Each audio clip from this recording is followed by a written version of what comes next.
horas, pode começar para a gente não atrasar. Professor, antes de mais nada, queria agradecer muito aí a sua presença, tá? A sua participação. A gente precisava realmente de alguém né, com esse olhar aí da nutrição, né? A gente é um grupo totalmente multi-inter, transdisciplinar. A gente sabe da importância das áreas do conhecimento trabalhando no contexto de saúde, né? Então, já queria deixar claro aqui o meu agradecimento, professor Siciliano, né, que pediu para que eu entrasse em contato, né, com você a respeito dessa sua expertise. Então, muito obrigado pela essa participação, tanto para a gente aqui, os docentes, quanto os discentes também, tá bom? E eu vou deixar você à vontade aí para fazer a apresentação, né, desse bate-papo aí, dessa palestra, e também para fazer a sua apresentação pessoal, contar um pouquinho a sua história. A gente está gravando essa apresentação, depois, se você autorizar, a gente está disponibilizando no YouTube, né, como forma de link, para que as pessoas também possam assistir do nosso grupo. Tá bom, professora? Fique à vontade. Bem. Tranquilo. Bem, então vamos começar, né? Porque daqui a pouquinho eu tenho aula também. E aí a gente fica com mais tempo para conversar. Eu fiquei 1 ano trabalhando na área de atenção básica de saúde em São Pedro da Aldeia. Isso no ano de 2004 para 2005. Há um tempão atrás, abafo o caso, ninguém faz conta. Mas hoje em dia a gente tem um olhar que é mais voltado para o cuidado desse cliente, desse ser humano, que tem diferentes formas de alimentação. Antigamente, a gente tinha uma preocupação muito grande com a ausência de comida. Hoje, a gente tem uma preocupação com a forma que essa pessoa está consumindo esse alimento, né? Então, quando a gente fala de alimentação, de saúde, de qualidade de vida, sob essa ótica da alimentação coletiva, né, que é bem diferente de uma ótica de consultório, de uma ótica de hospital de grande porte, porque são níveis de atenção de saúde completamente diferentes. Então, a gente começa a pensar em determinantes sociais de saúde, né? E o que seria isso? São os fatores intervenientes na vida dessa pessoa que vão traduzir nessas manifestações do comportamento alimentar. Isso sob a ótica da alimentação na saúde coletiva, né? Sob a ótica da saúde pública. Vou pedir para vocês baixarem um leitor de QR Code para a aula, porque eu gosto muito de colocar QR Code em alguns momentos para que vocês vejam os documentos sérios, documentos principais, e aí vocês têm acesso direto a esse material. Bem, pessoal, quando a gente fala de nutrição, de alimentação, sob a ótica do coletivo, a gente primeiro tem que falar que a alimentação adequada ela é um direito humano, né? Deveria ser assim, pelo menos. É muito triste quando a gente observa que as normas, né? Quando a gente fala de normas, a gente está falando de legislação, não é atendida para 100% da nossa população brasileira.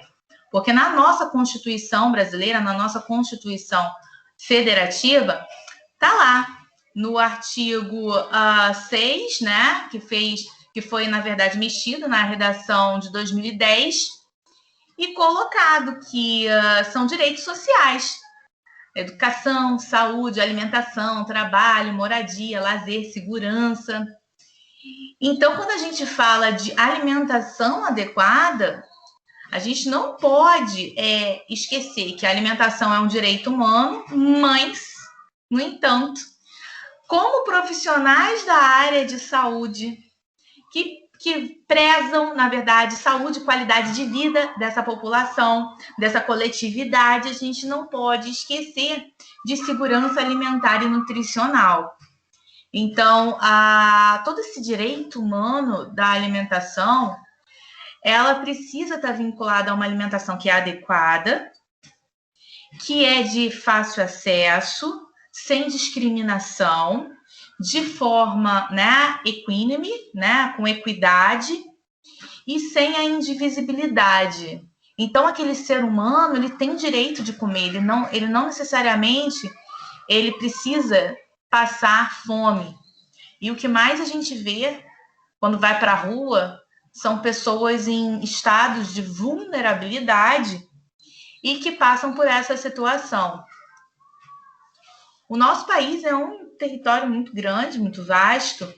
Nós temos grande parte das variedades, né, de frutas, de vegetais, de legumes, inclusive de plantas medicinais. E todo esse movimento que deveria ser feito, né, e a gente infelizmente não observa, é desse tratamento do cultivo à terra, para poder dar uma dignidade a toda essa massa que fica excluída. Então, quando a gente fala, né, de estratégias de segurança alimentar, de um ativismo alimentar que vá dar acesso a essa população que é vulnerável, que é carente, é justamente pensando nesses aspectos, de dar mais acessibilidade à comida. Porque a comida não necessariamente precisa ser comprada, mas ela precisa ser cultivada. E aonde a gente poderia fazer isso, né? Tem muitas áreas rurais que não são produtivas. E a gente precisa pensar nessa questão da distribuição de renda, precisamos pensar nessa questão da distribuição de comida, que é totalmente desigual no nosso país, que é um país que tem muita produção de comida. Nós somos muito ricos, mas assim como a nossa distribuição de renda é desigual, a de comida também é.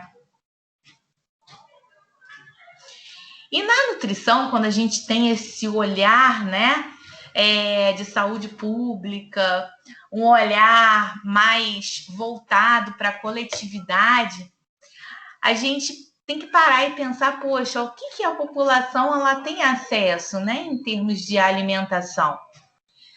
E, infelizmente, a gente não pode esquecer que a gente é o que a gente come, o que a gente digere, o que a gente absorve, o que a gente assimila, o que a gente utiliza de nutrientes.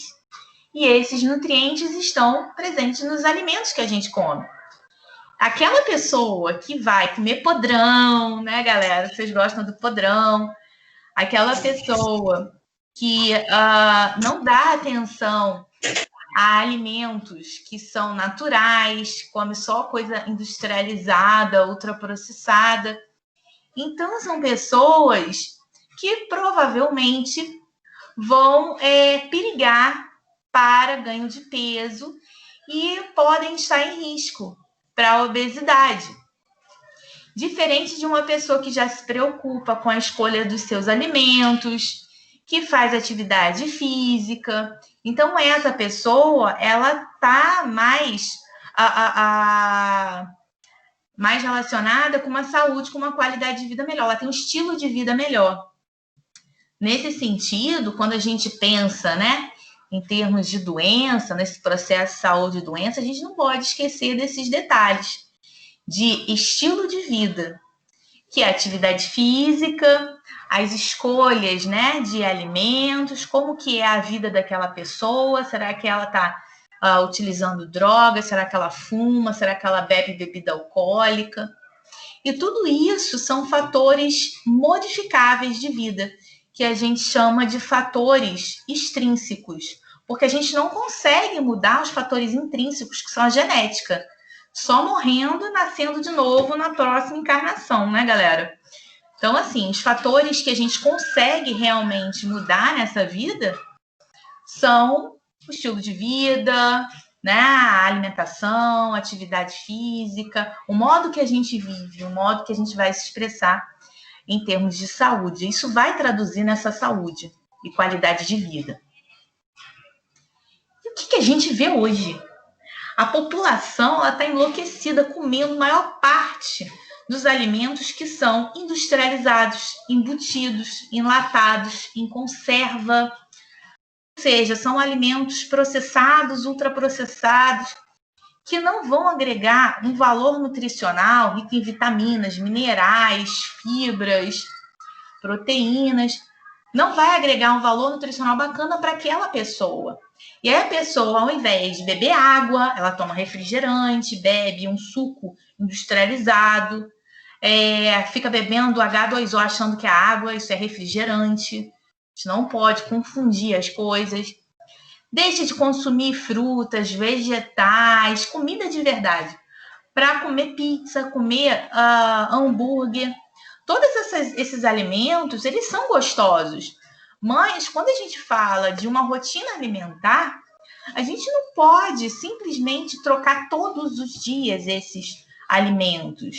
Esses alimentos, eles deveriam ser ingeridos quase nunca, raramente, né? Em momentos assim de lazer, quando você estivesse com amigos, com família, mas não todos os dias. E o que a gente observa ao longo desses anos é que a alimentação dessa população ela vem mudando muito. E esse desequilíbrio alimentar vai gerar doença. A obesidade é uma doença crônica, multifatorial, que tem ali diferentes fatores que são causadores. E quando a gente fala em etiologia da obesidade, a gente não pode esquecer desse estilo de vida que a gente falou, né, em momentos anteriores. A gente não pode esquecer que a população ela vem se tornando sedentária, ela vem trocando alimentos in natura, alimentos naturais, por alimentos que são industrializados. E isso se traduz num ganho de peso. Hoje a nossa população ela tem um perfil completamente diferente de estado nutricional do que na década de 40, 50, 60. Então, pessoal, a atenção que a gente tem que ter quando vai trabalhar com saúde coletiva, com atenção primária de saúde, em postos de saúde, clínicas da família, é justamente nesse aspecto. Num aspecto de compreensão de quais são os fatores determinantes para o ganho de peso dessa pessoa ou desse grupo que está ali, né, convivendo com você, profissional da área de saúde, que precisa preservar saúde e qualidade de vida. A gente precisa deixar a estética de lado e pensar sempre em preservar a saúde desses indivíduos, minimizar o impacto dessas doenças, garantindo, então, que esses indivíduos eles consigam ter uma qualidade de vida melhor. Só que essa qualidade de vida ela vai ser também oportunizada através das escolhas dela. Escolhas de vida, escolhas alimentares, escolhas da forma que ela vai viver a vida dela ao longo aí dos dias de vida. E esse indivíduo, ao longo desses anos, tem se tornado sedentário, tem prestado mais atenção em tecnologias, que a gente vai falar daqui a pouco um pouquinho sobre isso, que a tecnologia ela ajuda muito no nosso processo de trabalho, nas nossas relações de troca de informação, mas a tecnologia ela tem atrapalhado bastante em termos de atividade física, né? E a gente precisa prestar atenção em relação a isso, porque isso tem um impacto na nossa saúde. E quando a gente fala em déficit, por exemplo, de peso, que é contrário da obesidade, que é a desnutrição, a gente observa que esse percentual de pessoas desnutridas no nosso país vem diminuindo ao longo dos anos, segundo relatos do IBGE. E o ganho de peso vem se tornando cada vez maior. Segundo a nossa última pesquisa de orçamentos familiares feita pelo IBGE, em relação às condições de vida, aos hábitos de consumo de todas as famílias brasileiras, a gente observa, por exemplo, que a alimentação ela vem se modificando muito ao longo desses anos, desde a década de 70. E a alimentação ela tem cada vez menos se tornado parte do orçamento familiar, isso em percentual, tá, gente? A gente vê um decréscimo dessa participação do orçamento familiar destinado à comida. Mas a gente observa um crescimento em relação à habitação. São questionamentos que a gente precisa fazer quando a gente lida com um grupo populacional. Será que essas pessoas elas estão gastando mais dinheiro em aluguel? Será que elas estão gastando mais dinheiro comprando casa própria? Será que essas pessoas elas estão deixando, né, de gastar o dinheiro delas em alimentação porque a alimentação está ficando mais barata, está ficando mais cara, ou porque a pessoa está comendo menos?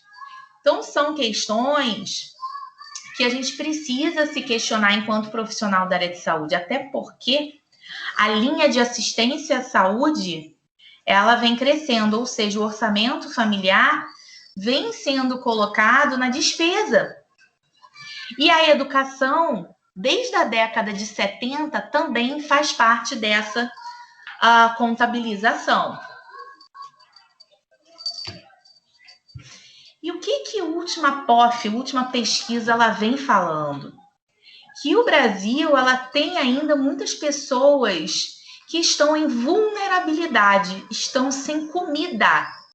E essa questão de estar em vulnerabilidade é muito preciosa para a gente, profissional da área de saúde. E existem bolsões de pobreza no nosso país, como o Vale do Jequitinhonha, o Sertão Nordestino, que ainda merecem a atenção para a desnutrição no nosso país.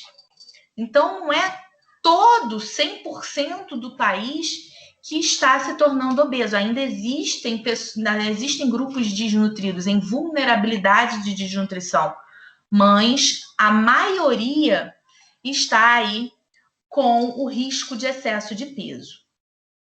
Segundo esses mesmos dados da POF, IBGE, a gente ainda observa algumas tendências em relação à alimentação que são, na verdade, relacionadas a esse processo de ganho de peso. Por exemplo, as famílias mais ricas, as que têm a renda mais alta, conseguem comer salada crua. E as pessoas mais pobres, elas vão, na verdade, destinar a alimentação delas a arroz, feijão.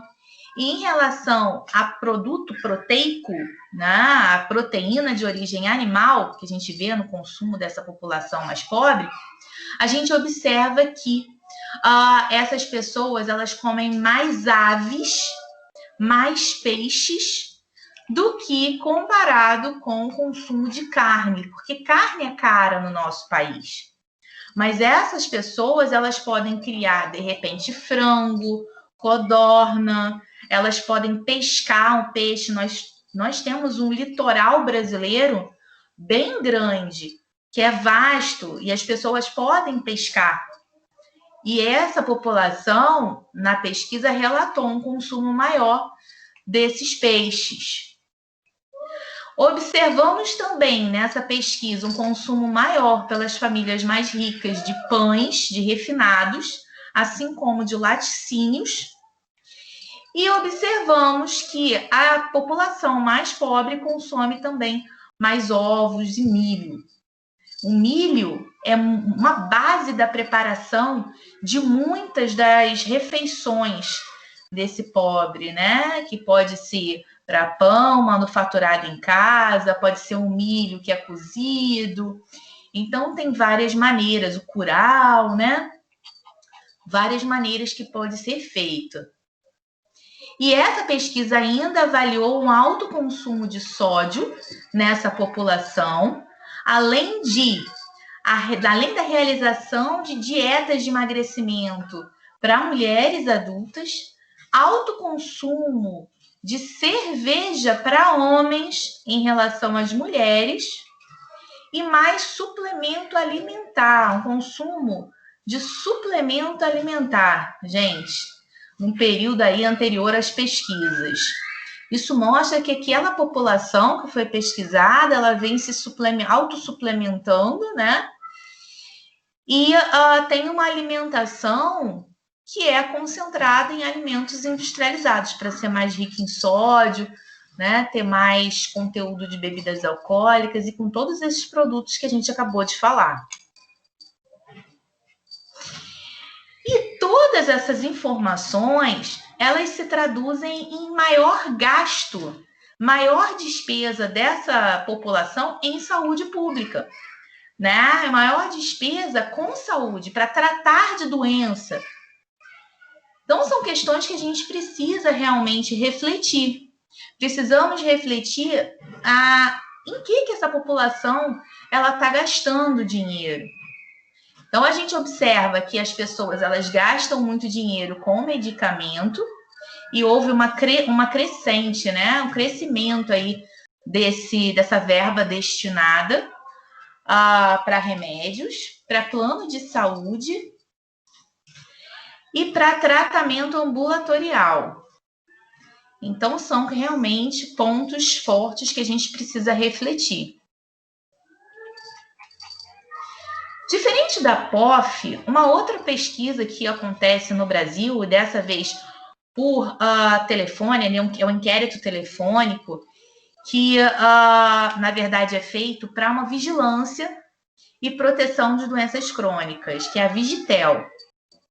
Ela observou, por exemplo, uma evolução favorável, positiva, para a diminuição do fumo na população brasileira, no consumo de refrigerantes, que diminuiu, o consumo recomendado de frutas e vegetais, que teve um pequeno aumento em relação aos anos anteriores, a atividade física em momentos de lazer, teve uma diminuição da inatividade física e a realização de mamografia para aquelas mulheres. E isso se reflete no cuidado feminino, com a prevenção do câncer de mama.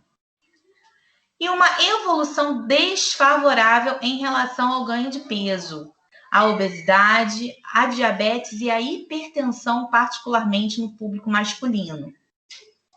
Então, pessoal, são questões que a gente precisa realmente se atentar, porque as pessoas, nessa última pesquisa da Vigitel, teve, né, um discurso favorável para uma alimentação melhor em frutas e vegetais, mas essa população ela continua ganhando peso. Então, por que será? Né? Será que a população ela mentiu? Porque são pesquisas à base de telefone. Será que grande parte dessas pessoas deixou de falar, de mencionar alguma coisa? Ou será que a pesquisa não perguntou determinado fator que possa esclarecer esse dado, né? Então, são questões importantes. A Vigitel e a POF são pesquisas muito importantes para a área de saúde, porque elas mostram uma tendência bem importante de como está, né, o estado nutricional dessa população e de como que é a tendência da evolução de ganho de peso, de atividade física e qualidade de vida dessa população brasileira.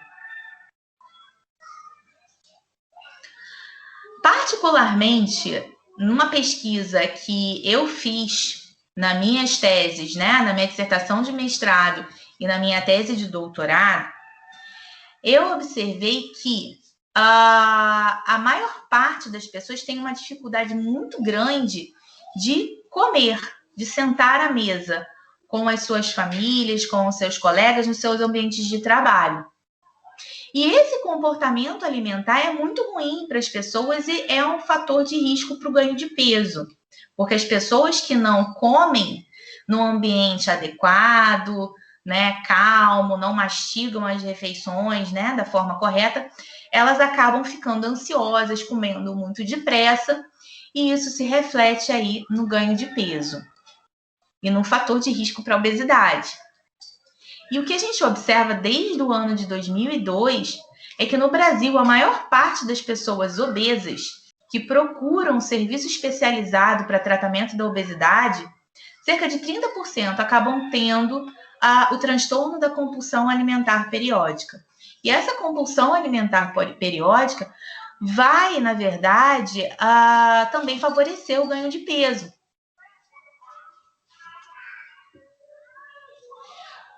No mesmo trabalho que a gente acabou de falar, né, da minha dissertação de mestrado e da minha tese de doutorado, eu pude observar que quanto mais rápido a pessoa comia essas refeições, quanto mais voracidade alimentar essa pessoa tinha, mais ela tinha o ganho de peso, mais ela tinha adiposidade. E eu fiz essa pesquisa com 3 grupos, um grupo eutrófico, um grupo obeso e um grupo obeso que tinha compulsão alimentar. E o que eu observei é que o grupo com a obesidade, independente de ter compulsão alimentar ou não, essas pessoas, que eram mulheres, comiam muito rápido, muito mais rápido do que uma pessoa eutrófica.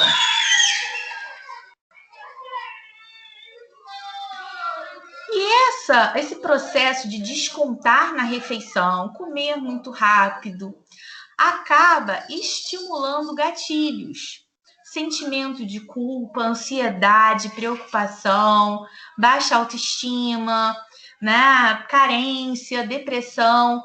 E esse processo de euforia, depressão, sentimento de culpa são gatilhos importantes para a compulsão alimentar periódica.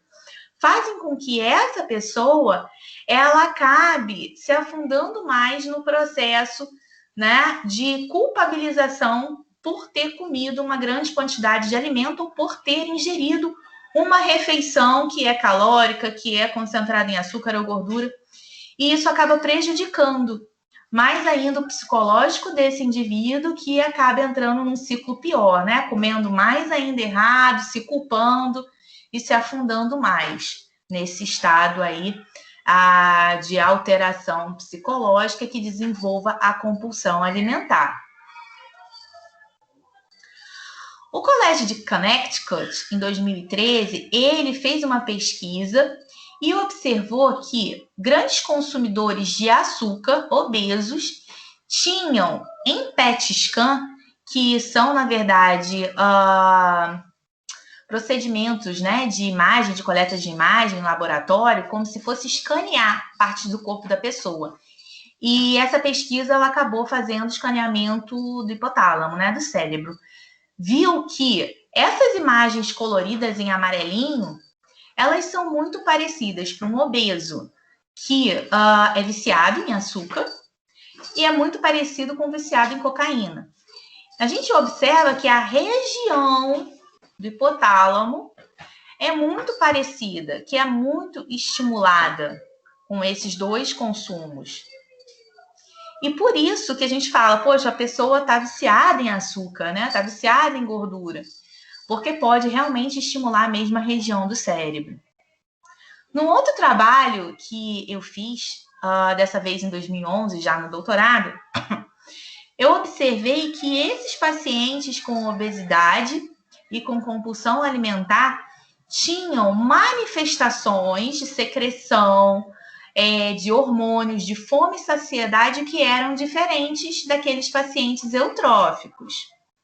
Eu fiz o trabalho todo com mulheres. E a gente sabe que as mulheres, elas têm uma relação muito grande com a comida. A gente, na alegria e na tristeza, a gente desconta na comida. Você tá brigando com o namorado, tá triste, arrasada, você vai comer e beber. A gente tá feliz, passou no vestibular, passou no concurso público, vai comemorar com os amigos e com a família. Você vai fazer? Comer e beber. Então, o brasileiro, ele tem essa relação com o alimento. O alimento é um símbolo. E quando você vai para o consultório e tira a comida de uma pessoa, a pessoa pode, de repente, ficar até triste, chateada por conta da retirada desse alimento. O que eu estou querendo dizer aqui? Que a gente tem, na verdade, grupos que têm manifestações hormonais diferentes. E a gente observa que no grupo 2 e o grupo 3, que são, na verdade, os grupos de obesidade, independente da compulsão alimentar, eles têm uma secreção maior de hormônio da fome, que é a grelina, maior do que o paciente que é eutrófico, que é do grupo 1. E a gente observa que esses hormônios, né, eles são todos alterados. Então, eu tenho uma insulinemia maior para as pacientes que são obesas, com a leptinemia maior para esse grupo, e o hormônio da saciedade, né, que está relacionado com a saciedade, que é o peptídeo YY, ele é expresso em menor concentração né, num valor médio de concentração para esses pacientes que são obesos. E quando a gente fala de compulsão alimentar, isso realmente se reflete numa diferença grande. Olhem aqui, como que eu tenho a adiponectina, que é um hormônio produzido também pelo tecido adiposo, assim como a leptina, só que a adiponectina, ela tem uma associação com a proteção cardiovascular. A leptina, quanto maior eu vejo a secreção, né, de leptina, maior a adiposidade, mas eu observo que essas pacientes, quanto maior a adiposidade, elas podem expressar resistência à leptina, à ação desse hormônio. Então, galera, o que eu observo, né? Porque são hormônios, a leptina é um hormônio também ligado à fome e à saciedade. Que esses pacientes realmente têm manifestações diferentes no comportamento de fome e saciedade que são associados à sua adiposidade. Então, esse paciente, ele vai ter uma sensação de saciedade totalmente alterada de uma pessoa eutrófica.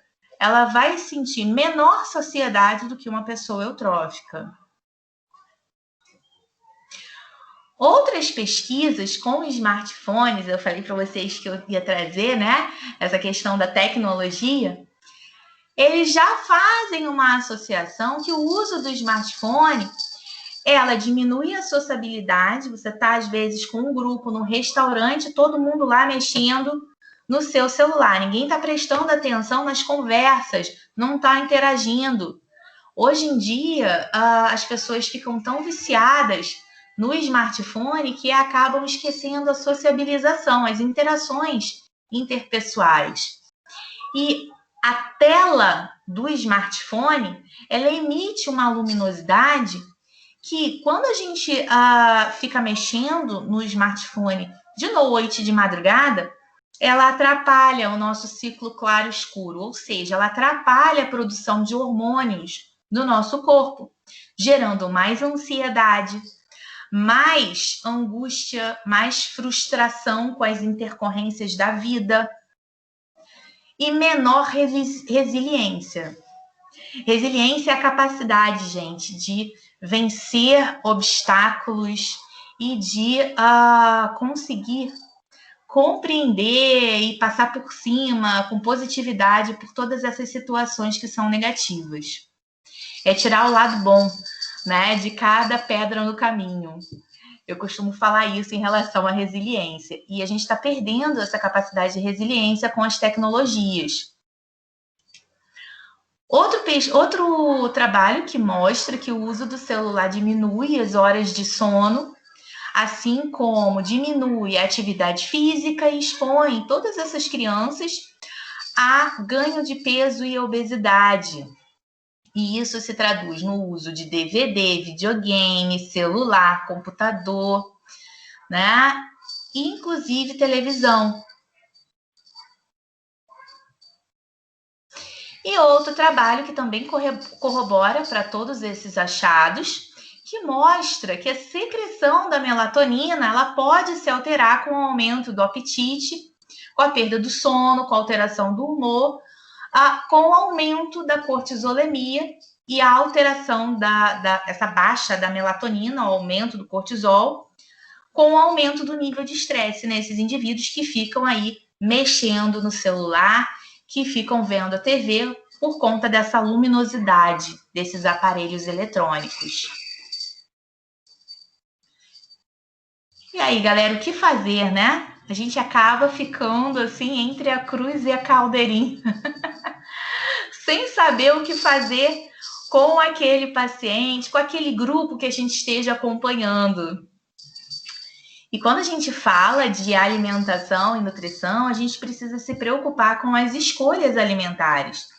Eu preciso me preocupar com que essa população, com que esse grupo que eu estou trabalhando, eles vão colocar lá no carrinho do supermercado. Porque isso que vai ser determinante para a alimentação dele, não é verdade? Ao longo do dia. Então, eu preciso entender se ele está comendo fruta, se ele está comendo vegetais, se ele está comprando muita comida pronta para consumo, comprando muita comida industrializada, e isso seria ruim para a vida dele, né? Para a saúde, para a qualidade de vida. E por isso que o nosso Ministério da Saúde, ele elaborou um guia alimentar. E esse guia alimentar, ele é muito importante para a população. É uma estratégia que a gente tem para a promoção da alimentação adequada, saudável, dentro da Política Nacional de Alimentação e Nutrição. Porque nesse documento, a gente tem informações, recomendações sobre a alimentação adequada, de como essa pessoa poderia promover as escolhas alimentares saudáveis com autonomia, né? Sem a dependência de nenhum profissional da área de saúde. Ele pode fazer sozinho as suas escolhas alimentares. E ela coloca em 10 passos. Primeiro passo, sempre fazer alimentos in natura a sua base da alimentação, ou seja, comer mais alimentos naturais ao longo do dia. Depois, utilizar óleos, gorduras, sal e açúcar em pequenas quantidades, inclusive quando vai cozinhar. Terceiro, limitar o consumo dos alimentos processados e evitar também os ultraprocessados. Comer com regularidade, atenção, no ambiente apropriado, se possível com companhia. Naquele estudo que eu fiz, né, daquele artigo com as mulheres obesas e eutróficas, a gente viu que essas mulheres acabavam comendo muito rápido com a obesidade. E quando elas comiam sozinhas, comiam mais rápido ainda. Quando comiam com um grupo, elas conseguiam maneirar na velocidade da alimentação. Outro tópico, fazer compras em locais que ofereçam variedades de alimentos naturais e minimamente processados. Isso é muito importante, porque se você não tem opção, você não tem como comprar. Sétimo, que é desenvolver e exercitar, partilhar habilidades culinárias. Se você sabe de alguma maneira, né, fazer, de repente, uma receita gostosa, saudável, bacana, por que não compartilhar com seus amigos, com seus familiares, para que eles também possam usufruir desse benefício, dessa comida gostosa? Planejar o uso do tempo para dar uma alimentação, o espaço que ela merece, ou seja, você ter atenção plena naquela comida que você está ali comendo no momento. E essa atenção plena significa que você vai comer num ambiente tranquilo, com companhia agradável, dando atenção àquela refeição, mastigando bem os alimentos e fazendo com que aquela refeição seja prazerosa, sem culpa. Outro ponto, dar preferência, se você estiver fora de casa, a locais que sirvam refeições feitas na hora. Isso é bem importante, porque alimentos frescos têm mais compostos bioativos, têm mais nutrientes antioxidantes, têm mais nutrientes que vão agregar valor nutricional ali para você. E por último, ser crítico. Isso aí é um tópico que é bem bacana. Ser crítico quanto às informações, orientações, mensagens sobre alimentação que são veiculadas em propagandas comerciais e até em grupinhos de WhatsApp, né, pessoal? A gente tem que ficar ligado nessas correntes de alimentação. Não existe um alimento milagroso que vai te curar, mas você pode fazer escolhas saudáveis. E o guia alimentar, ele é bem bacana por isso. Ele classifica, esse novo guia, ele classifica os alimentos em 4 grupos. Alimentos que são naturais, alimentos que são minimamente processados, ou seja, que foi colhido, né, e limpo, como, por exemplo, o arroz, o feijão, as lentilhas, né? Então, foi minimamente processado pela indústria. Os produtos processados, como, por exemplo, as conservas, a carne que é salgada, tipo o bacalhau, os queijos, os pães, e aqueles que são ultraprocessados, que são bem industrializados, que contêm aditivos, conservantes, corantes, como, por exemplo, salsicha, sorvetes, molhos, chocolates. Então, esses alimentos que são processados, eles devem ser ingeridos em menor quantidade possível ao longo do dia. Recentemente, o Guia Alimentar ele teve uma crítica, né, do Ministério da Agricultura, Pecuária e Abastecimento. Como vocês podem ver aqui, que eu coloquei aqui vinculado, né, o documento, a notificação da crítica do MAPA ao Guia Alimentar, feito pelo Ministério da Saúde e pelo Conselho Federal de Nutrição, e o pronunciamento da USP, da FAO, da Organização Mundial de Saúde, em relação a essa classificação. O MAPA, ele foi em cima dessa classificação.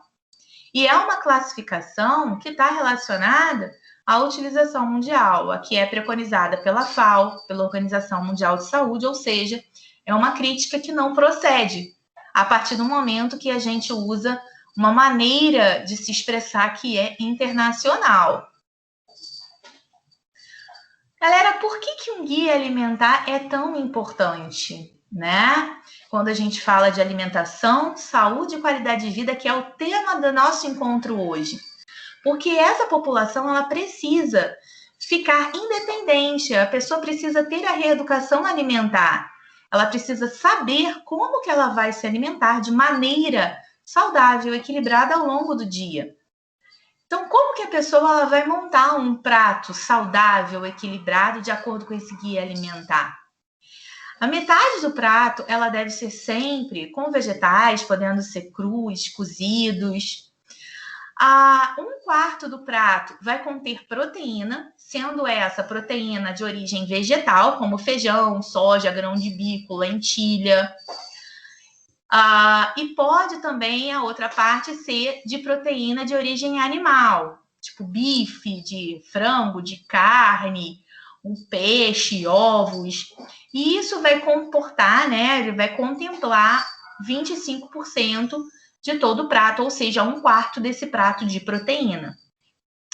E os últimos 25%, né, do prato, um quarto do prato, será, na verdade, de cereais, de arroz, de macarrão, que a gente pede sempre para que essas pessoas tenham uma preferência de escolha dos alimentos integrais, porque são ricos em fibras e mais minerais e vitaminas. Então, com a escolha, né, dessa maneira, que é basicamente um prato brasileiro, né, de feijão, arroz, saladinha, a gente consegue atender aos requerimentos nutricionais do dia a dia de uma pessoa adulta. Então, pessoal, a gente precisa realmente entender, né, todas essas mudanças que a gente observa na nossa população brasileira, e são necessárias muitas políticas públicas para a reeducação alimentar e nutricional. O Guia Alimentar, ele é um instrumento muito importante para o nosso país, e apesar de ter recebido, né, infelizmente, uma crítica de um outro órgão brasileiro, que a gente não esperava por isso, a gente precisa se unir, esse é um dos pontos. A colocação da crítica, ela acaba não procedendo, porque todo guia ele é baseado em informações internacionais, e a forma, né, de ser escrita e falada, ela é destinada para pessoas leigas na área de saúde. Então, convido vocês a conhecer o Guia Alimentar da População Brasileira, que foi elaborado pelo Conselho Federal de Nutrição, em apoio com o Conselho Regional, né, de Nutrição de vários estados no nosso país, e com a participação popular, gente, que é o mais importante, para que essa linguagem seja sempre acessível a todos. É importante que a gente tenha, enquanto profissional da área de saúde, uma integração, sociabilidade maior, para que a gente tenha efeitos positivos nesse controle do ato de comer.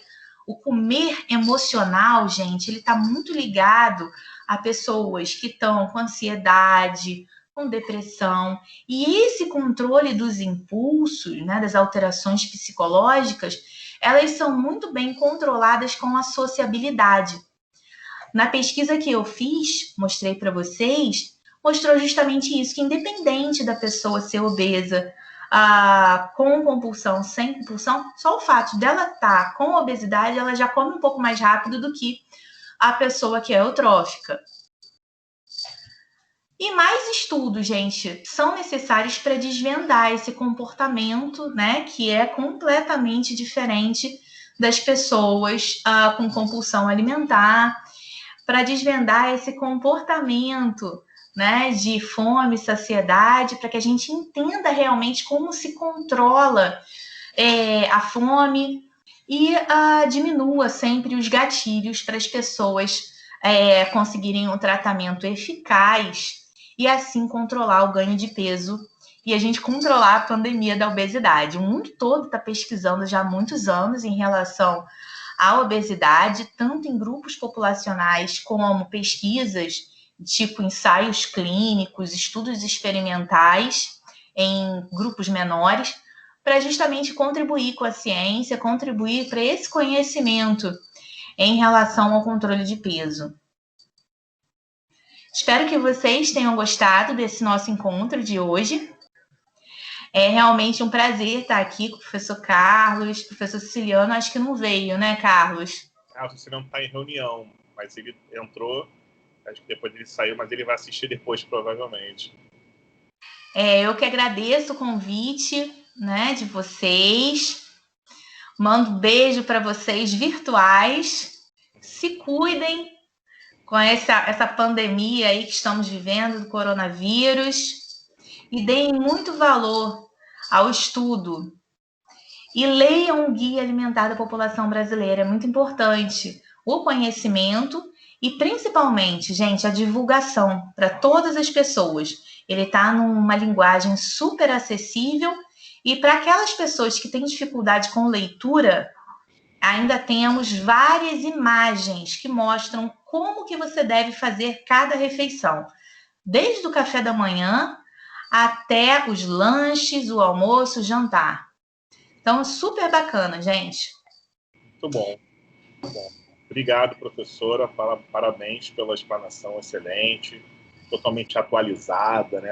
Esse conhecimento só agrega aí ao nosso grupo, aos nossos discentes, aos nossos docentes. Muito legal ouvir você principalmente falando de linguagens relacionadas ao contexto da saúde, né, coletiva. Poxa, a gente tem falado aí sobre a importância de conhecer, né, o nível de saúde, para que a gente não tenha indivíduos com alto nível de vulnerabilidade, né, e essas causalidades, principalmente relacionadas à alimentação, que é algo fundamental e um problema sério no nosso país, na nossa sociedade. Então, acho que isso foi de grande valia, tá, para a gente hoje estar aprendendo um pouquinho com você. Se algum aluno quiser fazer qualquer explanação, fique à vontade. A professora Paula, ela tem uma aula daqui a pouquinho, né, e a gente, na verdade, estabeleceu aí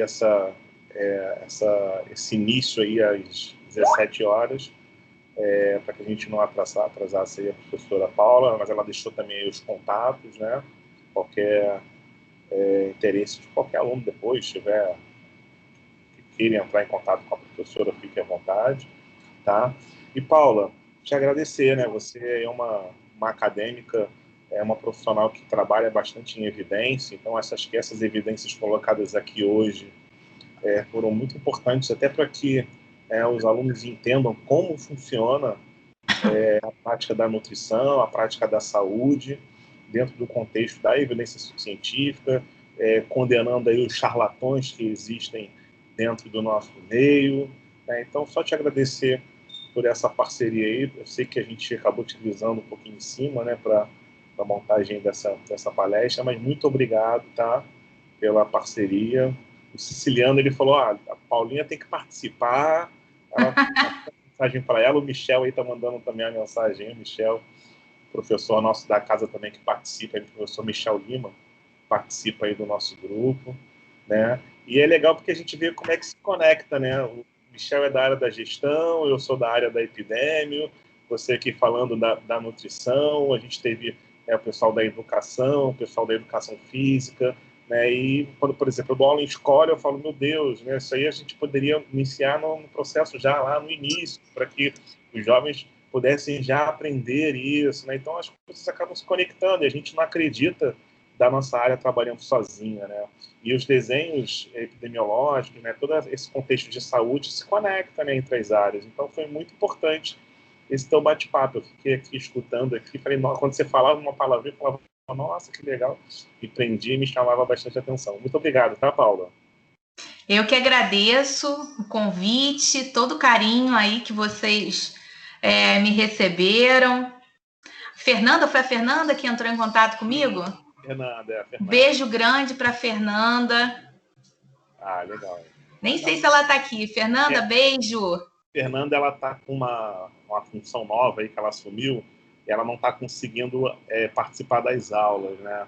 Então ela está fazendo durante a semana todo esse trabalho aí de entrar em contato com os docentes, pegar foto, mostrar, fazer a parte de marketing, divulgação, e depois ela assiste. Por isso que a gente grava sempre, né? Porque como a gente está vivendo esse momento de pandemia, a gente sabe que tem alguns colegas que não conseguem assistir durante... Eu estou aqui falando com você de Nova Iguaçu, né?